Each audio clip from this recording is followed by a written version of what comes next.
Hey everyone, it's Samantha and I'm back today to share with you how I lay hand-tied wefts to help my client achieve coverage around her face where she has shorter length of hair. There are so many different ways on how you can lay wefts, but this is just one of the ways that I do. So I'm going to give you a little sneak peek inside for how I lay my wefts to help give my client the most beautiful hair that she's looking for. So I wanted to give you a little insight. My client that I videoed today, she has shorter face framing pieces. Originally, they were falling at like her eyes, but they finally have grown to like her cheekbone. She had prior color damage, and it's just taken a long time for her hair to get back to its healthy state and to grow. So in the meantime, while we treat her hair to get it back to being healthy, I installed 2 rows of extensions to help give her fullness and length. And with the 2 rows, I am helping her achieve coverage around her face that she was missing. Most of my installs, I normally do a like teardrop shape. So I come up high and then I drop down low. A lot of the angle and placement will be determined based on my client's density and the coverage that they need. So with her, we for sure needed to do 2 rows. And within this video, you'll be able to see her second row install. So let's take a look at this video and I'll walk you along what I do. So within this video, you can see I have pinned up all of my bead work. So I do my bead work in my teardrop shape. And with laying the hair, I decided I'm going to do a weft in the back first and not my corner pieces. Like I said, there are so many different ways on how you could lay hair. This is just one of them. And are there many ways to how I lay hair? Yes. But today, this is just the way I'm going to show you. So I lay a weft in the back first. And wefts are normally 10 to 11 or 12 inches in width.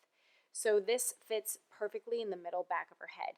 It still leaves her corner beads exposed. So once I lay the back weft and I secure it with, as you can see, 2 prongs. I usually will slip a prong above the bead and below the bead. Right now, my assistant is currently helping me with beading. Can you do this on your own? Totally. Have I done it on my own before?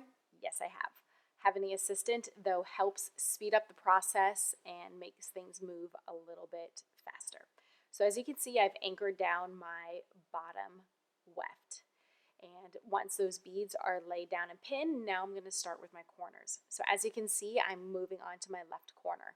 So this is going to be a large fold over. So I will take the tail end of the weft and I'm going to put it under my corner bead. So my 2 wefts have to overlap. You need to have your wefts overlap at least like this much. Because if they're going tail to tail, if your stitching or your tension or if you shift your wefts are off at all, you will have a gap and that's not good. So I would always overlap at least this much. You can do more, but at least this much will give you clearance. So if your wefts move or shift during stitching, you're still good and they'll still be locked into place. So I do my tail end under my section and I will pin up the rest of the weft. And now I will move to my right side. And the reason why I pin up the rest of the weft instead of folding it over right away is to allow me to place other wefts internally. So this can be done many different ways, but I found this way has just worked best for me. So after securing my right side, I will pin up the extra bit of the weft, and now I will have 2 more wefts to fill on the inside. And I will lay my first weft starting from left to right, and then once that is pinned, I will now move on to my right side. The reason I usually will lay one side first is because I like to overlap my wefts. There are many times, based on the client's density, that the wefts will be stacked on top of each other. A lot of it will depend on your client's head size. So if your weft is too long, if you have a client who has a small head size, then if the weft goes past your beads, I personally will cut the weft. I don't like to fold my wefts over because I feel that creates a lot of bulkiness and I wanted to lay as flat as possible. So remember, if you do cut hand-tied wefts, you need to glue the end of the weft so it does not unravel. But for her, the wefts fit perfectly with her head circumference. So I will pin my extra weft left to right on the inside, and then I will move and I will pin my other weft right side to left side. So as you can see here, I'm basically just checking to check my layers of my wefts. So this isn't her first install, this is a bump up. So before I lay wefts, I will always check. So I'll hold the wefts up and I'll look. And you could see how you cut the weft. So if the weft is shorter from right side to left side, that means that the angle was placed higher up, face framing the face. So you don't want to swap that and then you have one like long weft here in the front. So you want to make sure you take a look at your wefts to reconfirm where you're laying them. So once I lay my internal wefts, I now will fold over my corner pieces. So as you can see here, I folded over my left side and now I'm just pinning and making sure everything is anchored, it's snug and secure, and then I'll move to my right side and I'll pin my right side. I'm kind of a heavy pinner.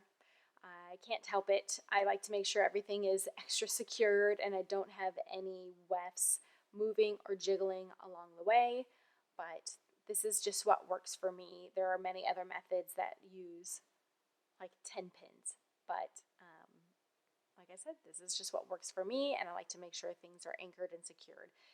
When I start my stitching process, I will slowly start to remove wefts as I go.